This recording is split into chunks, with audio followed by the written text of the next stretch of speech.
In this video, I'll be sharing with you how you can transfer money from your Wise account to your bank account. It doesn't matter which bank you have, you can transfer to it, right? So select the balance in your Wise that has the money that you want to withdraw. Then select send. Then select add a recipient. Now you can search for your local currency. If your local currency is not supported, then you can select USD.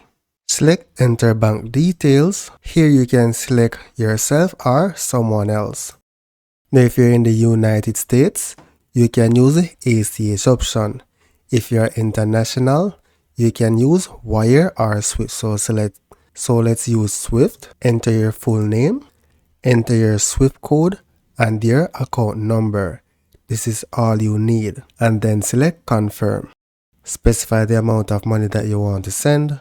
So select continue, select a reason for your transfer, and then select submit. Select continue, and then here all you need to do is review your transaction, and then select confirm and send. I do not want to send any money at this point in time.